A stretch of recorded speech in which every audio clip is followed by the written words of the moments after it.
عليكم السلام ورحمة الله وبركاته. بارك الله فيك. در نسبت سوال کردید اولا از لحاظ عقل اگر انسان براش ذره عقل باشد اما کسی که امی شبهه را میکرد، اولا اینکه برایشان بگیم که برای شما چی فرق دارد که شما خیر در حق مادر بنا عایشه چی گمان ها و چی تهمت ها میزنید و چی سخن ها میگید و برای شما چی فرق دارد؟ شما از این بدتر او را کافر و فاسق و فاحشه میگید. حالا این سخنی که شما میگید، این شبهه‌ای که میاندازید چی فرق دارد؟ این مثل همون، مثل دیگر تهمتاتون. دوما از لحاظ عقل اگر که برای انسان اگر ذره عقل و اندیشه باشد، یک ذره تأمل و اندیشه بکند اینکه آیا مگر امکان دارد از لحاظ عقل درست میگه، از لحاظ منطق که یک نفر که همسر پیامبر است و در نزد تمام همسرای صحابه او یک فقیه است و علم از پیامبر صلی الله علیه و سلم آموخته است، مگر امکان دارد که بیاد در جلوی مردها بیاد غسل پیامبر برای مردم تعلیم بدهد؟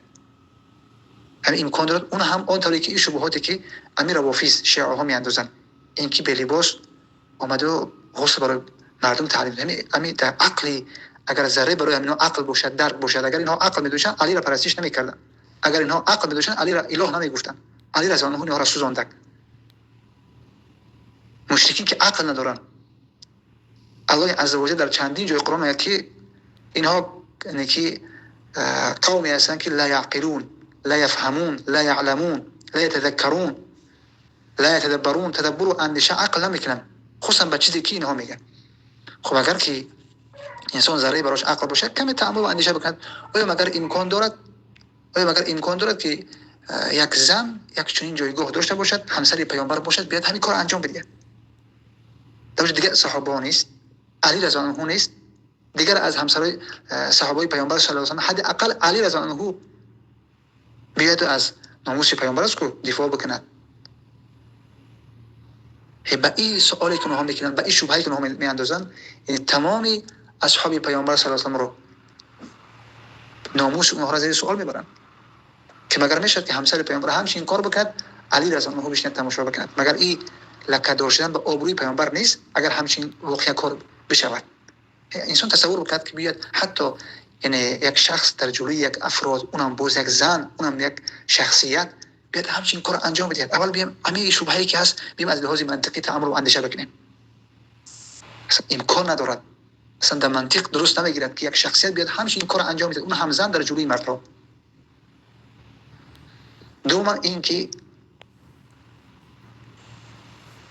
مادرمون عایشه رضی الله عنها، چون که در صحیح بخاری میآید، این عمل را انجام دادن در جلوی محارمش که ابو سلمه که برادر مادرمون عایشه رضی الله عنها است، برادر رضاعیش است. این را انجام دادن در حالی که از پشت جدار بدک، از پشت حائط بدک، که از پشت همون حجاب که دیده نمیشه، از پشت او انجام داد، در حالی که در میان اون مردا از کی، از محارمش ابو سلمه که در همین جا در روایت میآید که برادر رضاعیش بدک، برادر رضاعیش بدک. سوما اینکه مادرمون عایشه غسل را که انجام دادن از پشت همون دیوار در جلوی محارمش، معنای این را ندارد اینکه یعنی مادرمون عایشه همون کیفیت و چگونگی طریقه غسل پیامبر صلی الله علیه و سلم را انجام داده باشد، بلکه این کیفیت نیست، این کمیت است. یعنی گویا اینکه کسانی که شنیدن که پیامبر صلی الله علیه و سلم با یک ساع غسل کرده است، گویا اینکه این را کم شماریدن که چگونه یک ساع 4 مود است. یک مود یعنی همون با 2 پنجت که آب میگیری همین است، یعنی به اندازه 2.5 لیتر، به اندازه 2.5 لیتر غسل میکردن. اینجا کمیت است، کیفیت نیست. یعنی با چی مقدار پیامبر صلی الله علیه و سلم غسل میکردن، با یک ساع بوده. گویا اینکه این را کم شمردن که چگونه با یک ساع یعنی با 2.5 لیتر انسان غسل میکند. از این خاطر رفتن غسل کردن و این را براشون بیان کردن اینکه از پشت همون جدار، از پشت همون حائط، از پشت همون پرده‌ای که هست و براشون یعنی این را فهموندن که ببین که با یک ساع غسل کردن می شود. یعنی یک چیزی که بیان کرده می شود معنای این ندارد، معنای رؤیت را در بر نمی گیرد. یعنی حتما از این معنای این را گرفته نمی شود اینکه یعنی این معنای ادراک را دارد یا که معنای دیدن را دارد. معنای دیدن از همین لفظی که گفته می شود معنای این را بیان نمی کرد اینکه معنای دیدن را در بر بگیرد. یعنی شرط نیست که از این معنای دیدن را در بر بگیرد. زیرا ما زیاد روایت داریم که از مادرمان از انس رضی الله عنه و دیگر از صحابه که پیامبر صلی الله علیه و سلم از بیت الخلا وقتی خارج میشید استنجا میکرد. ببین استنجا میکرد و استنجا یعنی که هم موضعی پیشاب کردن و یکی غائطی که است هم اصلا موضع همونجا شستن است. قضای حاجت کردگی است از دورایی که است همونجا شستن است. این معنای استنجا است. آیا از همین کلمه همین برداشت می شود همین معنای رؤیت و معنای دیدن برداشت می شود؟ به این معنا که آیا پیامبر صلی الله علیه و سلم آمدن در پیش انس رضی الله عنه استنجا کردن؟ در حالی در لفظ همین بیان می شود که پیامبر صلی الله علیه و سلم چون که انس رضی الله عنه وقتی که از بیت الخلا خارج می شدن استنجا می کردن. خب از معنای استنجا هیچ وقت معنای رؤیت گرفته نمی شود. یعنی لازمش این است که از درک کردن یک معنای رؤیت و دیدن برداشت بشود. پیامبر صلی الله علیه و استنجا میکردن، اینا بیان کردن، ذکر کردن. معنای این ندارد اینکه در جلوی مردم استنجا کردن. همین طوران که مادرمان عایشه غسل کردن در اون یعنی که میان اون مردا از محاریمش بدک رفتن مثلا که غسل کردن زیرا اونها کم شماریده بودن.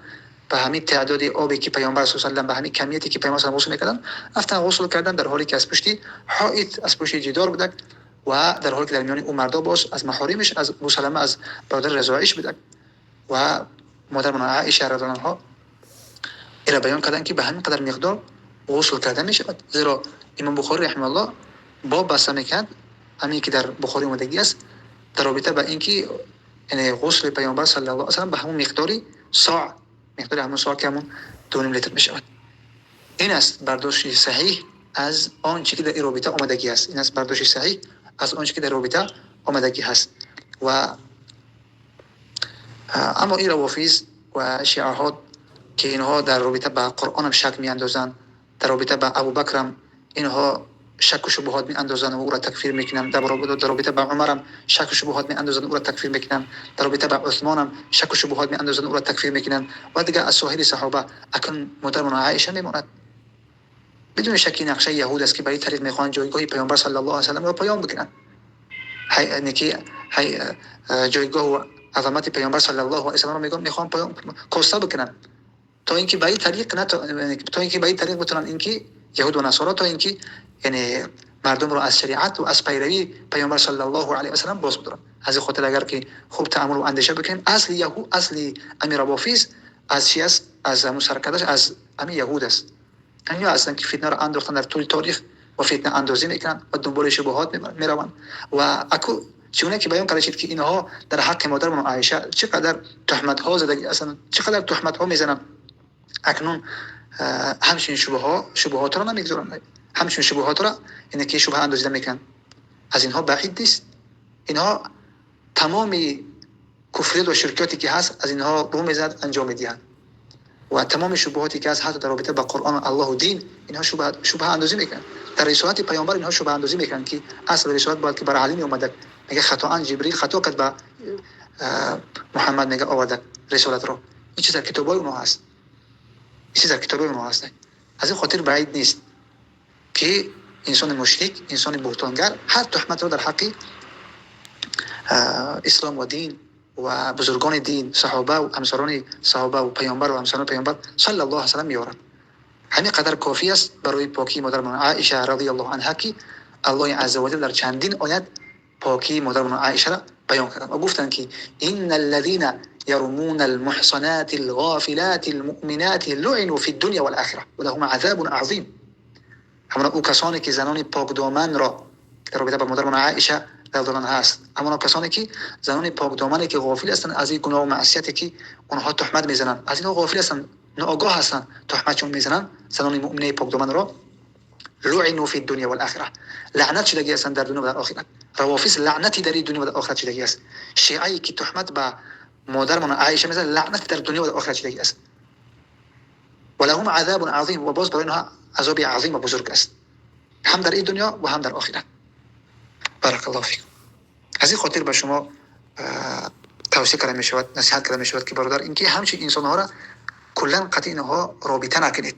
اگر در حقیقت عایشه رضی الله عنها را همچون ام المؤمنین مادر حساب میکنید، وقتی که در حق مادر شما یک کس تهمت بزند اصلا به او حرف نمیزنید، در کار شاید به او جدال میکنید، امکانات باشد به این انسان ها جدال و قتال بکنید و اصلا اجازت ندهید که اینها یک سخن حرف بزنند، بلکه در دهان همچین انسان ها باید که به مشت زده بشود و جواب داده بشود تا اینکه سکوت بکند، تا اینکه خاموش بشود، دیگه همچین حرف نزند و اگر از دور است رابطه کلا باید قطع بکنید.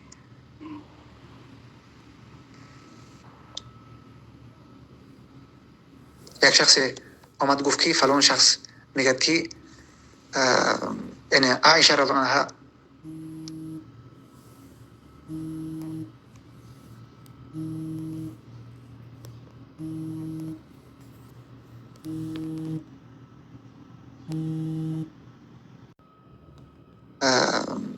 عایشه رضی الله عنها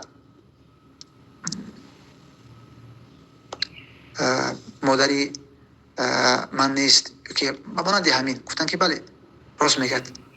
عایشه رضی الله عنها مادر ام المؤمنین است، مادر منافقا، مادر مشرکان است، مادر ام المؤمنین است، مادر مؤمن ها است. الله عز و جل به همه ما و شما توفیق بدهد تا اینکه از بزرگان دین و از کسانی که ناموسی دین ما هستند و ناموسی هر یک ما مسلمان ها هست از اونها دفاع کرده بتونیم و دفاعی داشته باشیم. بارک الله فیکم.